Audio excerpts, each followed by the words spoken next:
So the thing that I'm most scared to tell you about my walk with deity, let's start this series, Dancing with Deity, and let's talk about this first.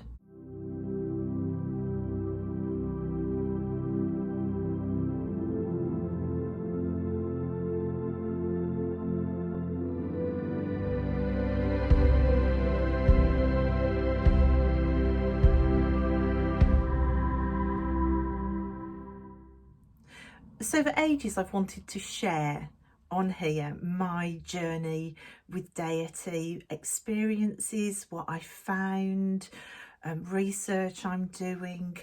I often hear people in videos ask, how do you contact deity? How do you work with deity? How does it work? But I'm no expert. I am not claiming to be an expert, but because of all those questions, I thought, well, why don't I just share my story, my history, and my walk with deity as a non-expert. I mean, who really can be an expert in deity? It's a mysterious realm that it's hard to have any concrete answers for, but I can share my truth, I can share my experience. So I'm going to do that. I'm going to start a new series called Dancing with Deity, and I just want to share things that have happened to me. Just, it might be interesting. So I start off with, I'm not an expert at all. I didn't grow up with spirit, with deity. I didn't grow up with any religion. I grew up in an atheist house. We were told that anything spiritual or religious was crazy. People who believed anything like that were crazy. It was not tolerated at all the whole time I was growing up. So I've thought back to myself and thought, how did I get from that place to this place I'm in now? What made me go from that barren wasteland of no spirituality, no searching, no questing for anything bigger than myself, being told that that was crazy land, to this place where I will openly say I work with deity. I work with a bigger energy than me. I work specifically with Bridget. I work specifically with the Morrigan. How did I get here? And for this series, I've sat and I've thought all the way back to when it all first started. And for ages, I would always go back to a incredible, amazing experience I had with a crow. And in my mind for ages, that was the first experience. So I'm going to share that first of all. This was my first conscious meeting with another energy, another power, silent force that I just knew was something really powerful. So I was at home. I'd moved back home. My time frame on this has got confused over the years. I used to think I was quite young, but I've rethought it through, really sat with memory and twisted memory over the years. Early 20s, when this conscious meeting with a bigger energy force first happened. I'd moved back home and I was incredibly unhappy. I'd immediately been put back into codependent patterns, racing around in a very stark, cold, demanding environment. And I had a caravan, a little caravan outside on the driveway where I would escape to with my cat to draw and paint. One day I was sitting in that caravan and I heard a constant thud, a noise coming from outside, just a thud, thud. For a while it didn't resonate, and you know when a continual sound you suddenly stop and think, what on earth is that? And I did exactly that. I stopped and thought, what on earth is that? And I looked out of my little caravan window and I could see through the dining room window of the house a huge crow sat on the windowsill inside the house, just looking at me with its wings just beating against the window. I thought I was dreaming. I couldn't believe what I was seeing. So I ran into the house where there was uproar because there was this huge bird had got in. It was huge. They're really big when you get up close to them. And it was just mayhem. And I can remember running into the kitchen to see what was going on, and as I stepped into the room, it was a kitchen and dining room attached, just this absolute flood, a tidal wave of calm coming over me. I was a very anxious young adult, very codependent, very insecure, very people-pleasing, and yet all of that just faded away, and a massive tidal wave of calm flooded over me. And I can remember just very calmly picking up a cloth, putting it over my arm, ignoring and disobeying all cries to keep it away, and just very calmly walking up to this crow, which at the second I walked in, it stopped flapping its wings and it turned round on the windowsill and it stared me out. It's the only way that I can describe it. It just connected with my eyes in amongst the chaos and the screaming and the shouting and the noise. It was like we were the only two beings in that room. And I can remember walking over to it really calmly without a shred of fear in me, putting my arm out to it. It jumped onto the cloth and I just carried it through the dining room, through the kitchen, with it literally here, face to face, staring me in the eyes. And it was amazing. I will never ever see, and this is where I cry, because this is how impactful it was. I'll never forget that feeling, she says, trying not to cry, of looking in that crow's eyes and just that sense of calm. I'd never felt that sense of calm before, ever. And taking it up to the door and just looking at it and then going, okay, go. And it just flew off. And at that moment, it was a feeling of calm, of listening to my gut, which I'd never done before. The fact that I knew it would be fine to go up to this huge bird. A freedom, watching it fly away. It was a call to my soul that you didn't need to be chained to things, you could fly away. It was a call to be brave, to stand up to people telling you not to do something and to do it. It was a moment that just came together in a literal face-to-face encounter. And at that point, I still wasn't into anything spiritual. I wasn't into religion. I wasn't a seeker. I was still in this complete barren wasteland where spirituality wasn't allowed in. But there was that moment. There was that moment with a crow, and it stayed with me, and it made me start looking for crows just as a comfort bringer, a strength giver to listen to my gut, a push to be a bit more braver. It was a very gentle, comforting first meeting that whispered in my ear, you can be brave. So what I didn't realise then, which I realise now, was that was my first encountering with the Morrigan. But trying to prepare for this video, I sat for ages thinking, was there anything else? Why out of all the people in that house did the Morrigan show up for me? Why? I wasn't a seeker, I wasn't asking for it, I had no idea at the time what was going on. Why? What was different? What was going on that might have made her want to show up for me? And then I had a remembering of something that did set me apart, and experiences that had been long buried.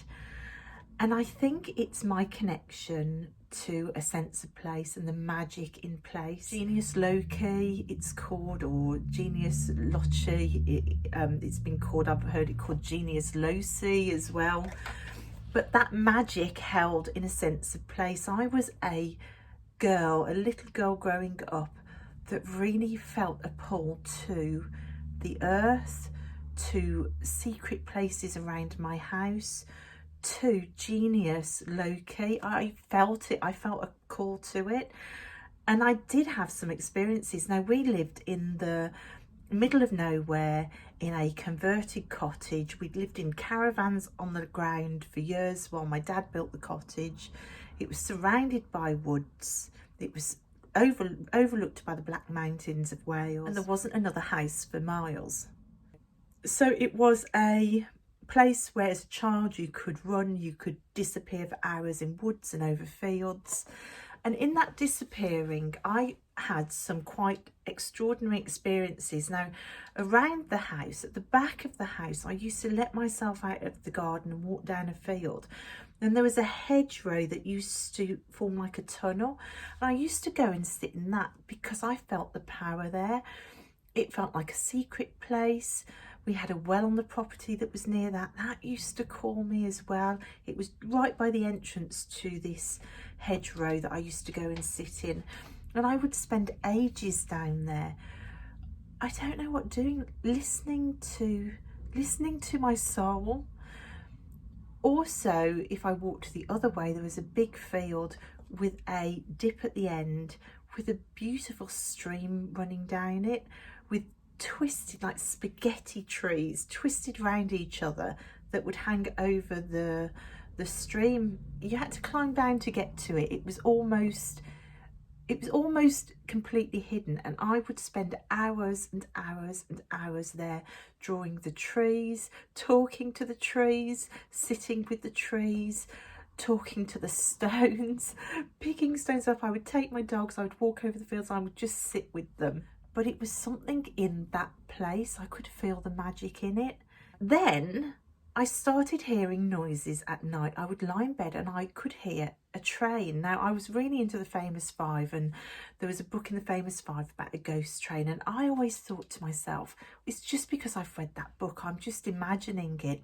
But every night it would wake me up. I would hear a ghost train, and I did tell my mum about it and said, I keep hearing this train, it wakes me up and it's coming from over the back of the fields. And I was just told it was in my imagination, I was dreaming, until I got old enough to explore the woods at the back of our house and push all the way through, past where the path ended, all the way through. And I found an abandoned rail track, all overgrown. And then through research, I found that there had used to be a railway there. And there were bridges, and exploring that railway track, I found a bridge that you could walk onto the top of, and it would open up into what I can only describe as a magical glen. And even then I named it Fairy Glen because it was so magical, and I would spend hours there. I would go and sit and talk to the fairies in Fairy Glen. So that was another really special place that I got pulled to with hearing things and ghost trains and a secret train. And then there was another field as well that I would go and sit at the gate of. And I used to call it my field. And it had a single tree in the middle of this huge expansive field that looked like one of the trees in the film Bambi, which I just adored as a kid. And I used to go and sit at the gate of my field when I felt really sad about things or unheard or unseen. And I would talk to the tree, and I would imagine that little spirit of Bambi that suddenly found himself all alone. And I would connect to that energy, and I would feel connected to something.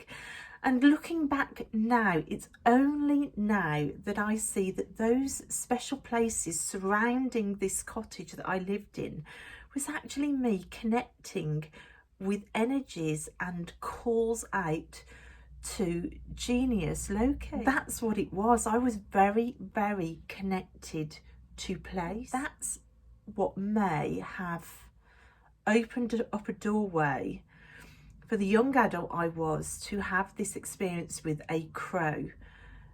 Can I say that's definitely what happened? Of course I can't. Nobody can define these things as fact, as real. But if I'm listening to my gut and what my truth tells me, which is what that encounter with the crow in the first place taught me to do, was to listen to my gut, and that would be right, then that's the path that I found. And it doesn't surprise me now that I take my witchcraft and my spirituality out into my garden, my magic garden. I call it a magic garden. There is a synchronicity there of my entire path of connecting with the magic in the place around me. So connecting with place, connecting with nature, connecting with my location, connecting with the energy within it, hearing the sounds and the calls within it, feeling the energy shifts within it, and then bringing my creativity out into it. I would go and sit and draw in those places because of the energy. I wonder whether my creativity taken to those places felt like an offering.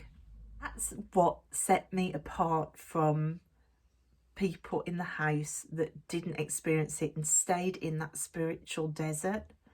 That's what set me apart. So that first meeting with the crow, I think, was an accumulation of connecting with energy and listening to energy and listening to deity, and actually seeking, without realizing it, something bigger than myself. That first meeting with the bird whispered to me about freedom, about the unspoken and the unknown being real. It spoke to me about listening to my gut feeling, and that can stand firmly as truth. It spoke to me about putting up a resistance to things that weren't my reality or words that weren't mine. And it also brought in a comfort that was very needed at that time. So I started looking for crows, and whenever I felt abuse or power control or manipulation or a denial of my feelings really hitting me hard as I grew up, I would look for crows. So for me, the Morrigan showed up in dark times, times of trauma. She is a battle goddess. Of course, she's going to show up in times of trauma, and it would always be with a, not so much a comforting hand, but a demand to get back up. In my Three of Swords video, where I painted the Three of Swords as the worm moon with the Morrigan, I put a chant in there of get up, and that was her message. It was a demand for strength, so a call to step into being a warrior myself for her.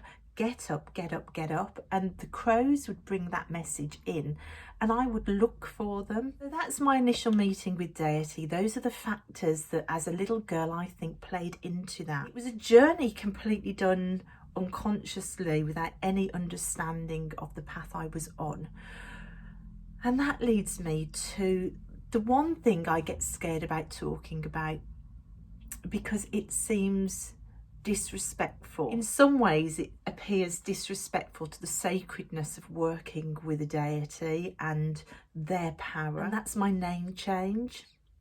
So I have talked about this on my channel before, in my, I think it was in my tarot video, which I'll link below. When did I first find out about the Morrigan herself? Because all of this journey so far, I'd never even heard of goddesses or deity or anything like that. I'd never heard of the name the Morrigan. So my life had imploded very publicly, very dramatically.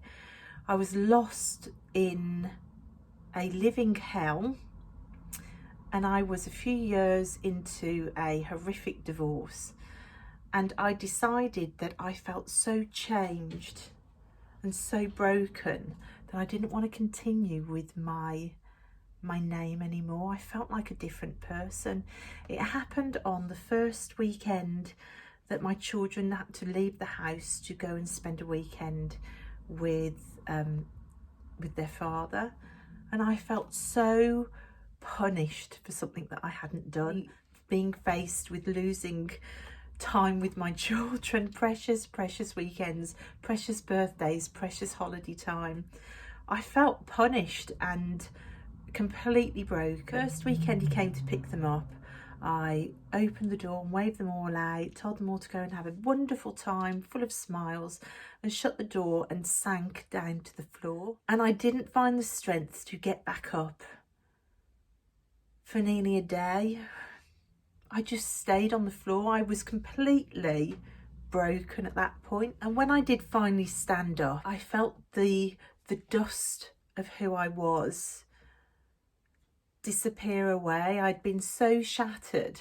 There was no pieces left to put back together. And I stood up a completely different person. I knew there was no fixing or healing that experience and what I'd gone to up until that point. I knew it wasn't a case of piecing pieces back together again. It felt like I needed to rebirth myself. My name, I couldn't even sit with hearing my own name. And I know that sounds extreme, but it was extreme. There are things that went on that I wouldn't ever share. So I decided to change my name, and in that process of looking for a new name, a friend said to me, you should use the surname Morrigan. And I loved the word, I'd loved it, but I'd never heard it before. And I said, well, what's that then? Where does that come from? And she said the Morrigan is an Irish goddess who is the queen of the battlefield, and is, if anybody has survived enough battles to claim a battle goddess's name, you're the one person that I know that could. I unofficially changed my name as I was going through a 4-year divorce process, and announced via social media that I didn't want to use my old name. I would be using my new name from now on. So I unofficially changed it just to see if it felt right, and it did. From day one, it felt like it was meant to be. But at this point, I hadn't connected the dots between the fact that I might be stepping onto sacred ground. This was a goddess's name, for goodness sake. You can't just claim it. But that thought had still not entered my head. I hadn't put any spirituality or weight on the fact that this was deity. And then another friend who was a photographer who photographed birds pointed it out to me that she loved the Morrigan too because of the link to crows. And it was at that point that the penny dropped, that there might be sacredness in this. There might be a bigger energy in this than I had ever realised. This wasn't just a name I liked the sound of. There was a bigger power behind all of this. And I went back into reading, pulled up some bigger stories about the Morrigan, and sure enough, there she was, linked to crow. It blew my mind, because every time I drove the long drive to court, which happened many times over those 4 years, fearful of losing everything and fearful of what would happen, there would be crows everywhere. And on the last court hearing, we came out to a black ocean of crows. And at that point, I really felt like there was something with me. But also at this point, I was in the Christian church. So although my soul and my spirit was seeing this and connecting it and knowing this had significance, there was a huge part of me that was also denying the fact that this was sacred, this was deity, because the Christian church teaches you that isn't. So this was a secret that I kept. And when we walked out to crows everywhere on that last court hearing and did a dance of victory on the steps amongst crows, my divorce solicitor said to me, I've got a present for you, because you have just walked through 4 years of hell. and I know you want to change your name, and I'm going to change your name for free, and all the paperwork is across the road waiting to be signed if you want to do it. So I literally danced through a field of crows to cross the road into offices which were directly opposite, to officially then change my name to Morrigan. Again, knowing the importance that meant to me, but my Christian anchor at the time wouldn't let me accept that this was deity. One God, one path only, through the eye of the needle and all of that. There was no room for a goddess in the mix as well. So when did I realise the sacredness of this? The divorce had finalised and I immediately fell into post-traumatic stress disorder. The battle was over, I was home from war, and it kicked in and everything in me fell apart. And within that battle to regain myself, the Morrigan came in.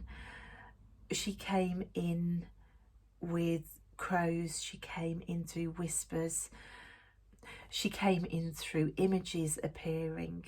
She came in through me discovering hypocrisy within the path I was on, within the Christian church. She came in through me realising that I couldn't deny this goddess, this energy that had been with me from little. I couldn't deny it anymore. I could feel the power in nature. I could feel the power around me in the garden. My garden was the first thing I reclaimed to find myself again, and I couldn't deny it anymore. I wrote a poem about the garden pulling me out of that winter of post-traumatic stress, that trauma, being the first chink of spring. These hands were once taken away. These hands that rejoiced within earth were replaced by empty hands and eyes that cry. These hands, more dirt under nail than manicure, lost their strength. These hands gave up. These creating hands that clapped at growth hung limp. These hands no longer built dreams, but a crying seat to watch from as all crumbled. These hands held a head to ponder amidst brambles, if shattered souls ever mend. These hands lay fallow, but their roots ran deep. These hands holding tight a seed that was never for the stealing. These hands with wisdom to wait for the warmer days of her soul before returning. These hands busy protecting a bud from the cruelest winter. And with the picking up of tools, these hands rejoiced once more, for the thawing time had come. Plunging deep into the soil, these hands played with the rhythm of all that was and all that will be, nature's heartbeat, connection. These hands cupped an ear to listen to the garden's calling once more. It was time. I felt the Morrigan through leaning on her, through sitting and talking to her, through drawing pictures of her, through cutting feathers, through my art, through drawing pictures of me in armour, becoming a warrior queen. So again, my creativity and my garden were back to the same path that I was in as a little girl. The place around me, genius, loci, and creativity. I leant on her and I began to feel that comfort again, that trust in my own gut, and that sense of freedom which mirrored that moment at my kitchen door when I let the crow go and I made all the connections came in for me, and I realised I was genuinely on sacred ground. And then I panicked, because who the hell takes on the name of a deity? Who is so arrogant and egotistical that they think they can step into the name and share a name? And I panicked and I meditated and I asked, and over and over and over again Is it okay? Is it okay? I'll change my name to something else if it's not okay. Tell me if it's okay. And every time I got the same comforting answer of it's okay. I got signs of crows. Yes, it's okay. Yes, it's okay.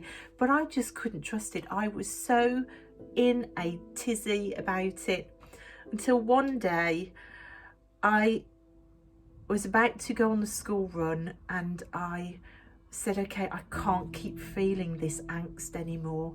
You have to give me a sign. By the time I get home from this school run, give me a sign that it's okay. If I see you give me signs, then I will know it's okay. And so in the next hour, give me some signs and then I'll stop worrying about it.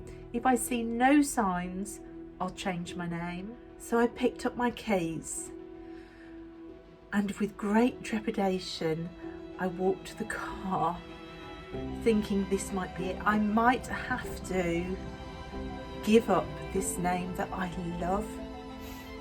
So I got in the car and I drove to my little boy's school, and I got out of the car, and on the 5-minute walk from the car park down to his school, there was black feather after black feather after black feather after black feather, and I filled my pockets with black feathers. And by the time I walked onto that playground, my soul was laughing that there were so many black feathers. So I picked my little boy up and we walked back to the car park, and he ran ahead like he always does. And I heard him shout from the top of the hill going onto the car park. And he shouted back to me, "Mom, Mom, come and see this. There's a huge crow right by our car and it's staring right at us." And sure enough, on a post right next to our car was the most enormous crow you've ever seen, as big as the crow that sat on my arm all those years ago, and it stared at me the same way that that crow did, in eye-to-eye contact. I think that was the moment that I stopped panicking about upsetting the Morrigan, my deity who I love and who has supported me. There are other stories. I do have other experiences. The Morrigan has been angry at me and for other things, but not for my name change. But that is the thing that I am most scared about sharing, because I don't want anybody to think that I have been disrespectful. That is my meeting, soul searching and history seeking.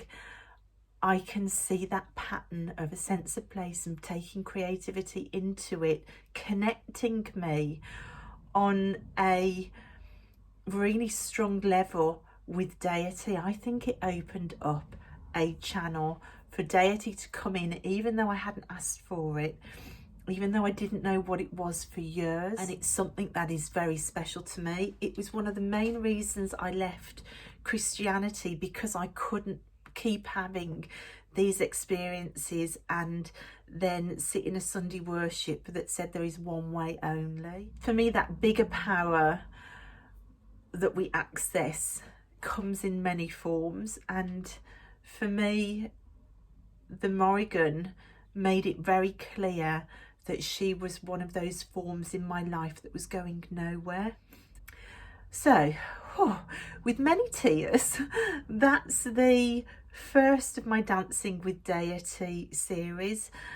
I wanted to explain how I first met deity, the history leading into it, my biggest fear about talking about deity, my name change, and how important it is for me. I'm sorry about the tears. The tears just show you what an important, impacting part of my life deity is. Hopefully I'll be doing lots more on this series. It's something I feel really passionately about. If there are any questions or anything you'd like me to cover, then please do share that in the comments. And I hope you enjoyed it, and I will see you next time. Bye guys.